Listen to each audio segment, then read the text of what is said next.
Hi doctor. Pregnancy സമയത്ത് ധാരാളം urine ടെസ്റ്റുകൾ ചെയ്യാറുണ്ടല്ലോ. അതിനെപ്പറ്റി കുറച്ച് സംസാരിക്കാവോ? പ്രഗ്നൻസിയിലെ യൂറിൻ ടെസ്റ്റുകളെ പറ്റി പറയുമ്പോൾ പ്രഗ്നന്റ് ആവുന്നതിന് മുമ്പുള്ള ഒരു യൂറിൻ ടെസ്റ്റ് ഉണ്ട്. അതിനെപ്പറ്റി ആദ്യം പറയണം.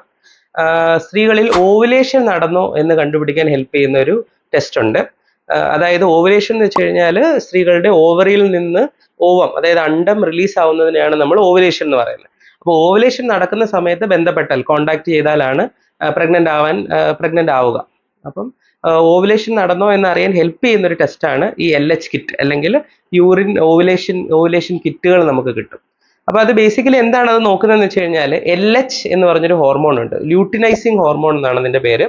അപ്പം സാധാരണ ഒരു മെൻസ്ട്രൽ സൈക്കിളിൽ പല സമയങ്ങളിൽ ചില ഹോർമോണുകൾ കൂടി നിൽക്കും, ചില ഹോർമോണുകൾ കുറഞ്ഞു നിൽക്കും. അങ്ങനെ ഒരു ഏറ്റക്കുറച്ചിലുകളാണ് സാധാരണഗതിയിൽ മെൻസ്ട്രൽ സൈക്കിൾ എന്ന് പറയുന്നത്. അപ്പൊ ഈ LH എന്ന് പറഞ്ഞ ഹോർമോൺ കൂടുമ്പോൾ, പെട്ടെന്ന് അതിനൊരു ഉയർച്ച വരുമ്പോൾ, അതിന്റെ അർത്ഥം ഓവുലേഷൻ നടക്കാൻ പോകുന്നു എന്നാണ്.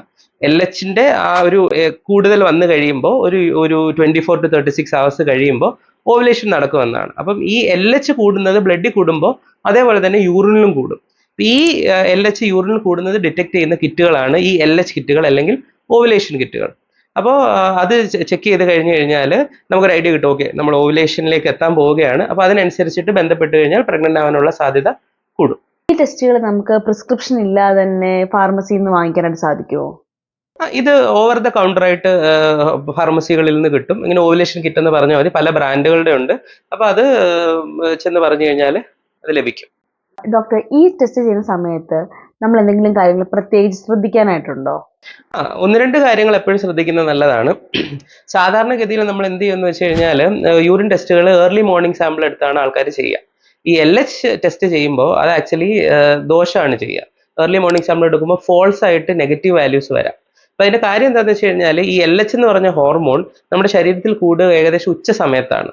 അപ്പോൾ ഉച്ച സമയത്തുള്ള യൂറിൻ എടുത്ത് ടെസ്റ്റ് ചെയ്താലാണ് കറക്റ്റ് ആയിട്ടുള്ള റിസൾട്ട്സ് കിട്ടാൻ എപ്പോഴും സാധ്യത. അപ്പം യൂഷ്വലി ദിവസത്തിലെ രണ്ടാമത്തെ യൂറിൻ ഒക്കെ ടെസ്റ്റ് ചെയ്യുന്നതായിരിക്കും എപ്പോഴും നല്ലത്. പീരീഡ്സ് തുടങ്ങി കഴിഞ്ഞ് എത്ര ദിവസം കഴിയുമ്പോഴാണ് നമ്മൾ ഈ ടെസ്റ്റ് ചെയ്തു തുടങ്ങേണ്ടത്?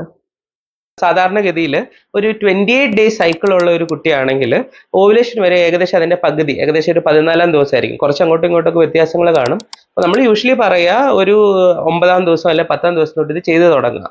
ആ ഒരു ഓവുലേഷൻ നടക്കാൻ കൂടുതൽ സാധ്യതയുള്ള സമയത്ത് ദിവസം 2 തവണ വരെ ടെസ്റ്റ് ചെയ്താലും ചിലപ്പോൾ യൂസ്ഫുൾ ആയിരിക്കും. ചിലപ്പോൾ ആദ്യത്തെ നെഗറ്റീവ് ആണെങ്കിലും അടുത്തതിൽ പോസിറ്റീവ് ആവാൻ സാധ്യതയുണ്ട്. ഈ ടെസ്റ്റ് 100% ആക്യുറേറ്റ് അല്ലെങ്കിൽ റിലയബിൾ എന്ന് നമുക്ക് പറയാനായിട്ട് സാധിക്കുമോ? അങ്ങനെ നമുക്ക് ഒരിക്കലും പറയാൻ പറ്റത്തില്ല. ഇതൊരു നമ്മളെ ഹെൽപ്പ് ചെയ്യുന്ന ഒരു ടൂള് മാത്രമാണ്. ഇപ്പൊ നമ്മൾ പല രീതിയിൽ ഓവുലേഷൻ നമുക്ക് ചെക്ക് ചെയ്യാം. ചിലവർ ഈ ഓവുലേഷൻ ഒക്കെ നോക്കുന്ന ആപ്പുകളുണ്ട്. അതേപോലെ ഈ ചിലവർ നമ്മുടെ ഈ ടെമ്പറേച്ചർ എല്ലാ ദിവസവും എടുത്തിട്ട് ഓവുലേഷൻ നടക്കുമ്പോൾ ടെമ്പറേച്ചറിൽ ചെറിയ ചേഞ്ച് വരും, അത് വെച്ചിട്ട് ഐഡന്റിഫൈ ചെയ്യാൻ നോക്കുന്നവരുണ്ട്. നമ്മുടെ വജൈനയിലെ സെക്രീഷൻസിന്റെ ഒരു കൺസിസ്റ്റൻസി, തിക്നെസ് മാറുന്നതനുസരിച്ചിട്ട് അങ്ങനെ നോക്കാം. അപ്പൊ ഇതെല്ലാം ഒരു ഹെൽപ്ഫുൾ ടൂൾസ് മാത്രമാണ്. ഓക്കെ, ഓവുലേഷൻ നടന്നിട്ടുണ്ടാകാം എന്ന് പ്രെഡിക്റ്റ് ചെയ്യുന്ന ചില മാർക്കേഴ്സ് മാത്രമാണ്. അതുപോലെ ഒരു ടെസ്റ്റ് മാത്രമാണ് ഈ LH കിറ്റ്. നമ്മളെ ഹെൽപ്പ് ചെയ്യാൻ വേണ്ടിയുള്ള ഒരു ടൂള് മാത്രം. അപ്പൊ പ്രത്യേകിച്ച് ഇപ്പം PCOS, പോളിസിസ്റ്റിക് ഒവേറിയൻ സിൻഡ്രോം ഉള്ള കുട്ടികൾ, അല്ലെങ്കിൽ അമിതമായിട്ട് വണ്ണമുള്ളവർ, അല്ലെങ്കിൽ ചില വേറെ അസുഖങ്ങളുള്ളവർ, അല്ലെങ്കിൽ പീരീഡ്സ് ഭയങ്കര ഇറഗുലർ ആയിട്ടുള്ളവർ, അപ്പൊ അവരിൽ ഇത് ചിലപ്പോൾ ഭയങ്കര അക്യുറേറ്റ് ആവണം എന്നില്ല. ഫോൾസ് ആയിട്ട് ചിലപ്പോൾ പോസിറ്റീവ് വരാം. ചിലപ്പോൾ കറക്റ്റായിട്ട് ഓവുലേഷൻ നടന്നാൽ ഇതിനകത്ത് കാണിക്കണം എന്നില്ല. അപ്പം നമ്മളിതൊരു ടൂള് മാത്രമായിട്ട് യൂസ് ചെയ്യാം. നമ്മൾ കൺസീവ് ചെയ്യാൻ ട്രൈ ചെയ്യുന്നവരാണ്, അപ്പോൾ ഒരു 3-4 months ഒക്കെ ആയിട്ട് നോക്കുന്ന ആ സമയത്തൊക്കെ ഇത് യൂസ് ചെയ്യാം.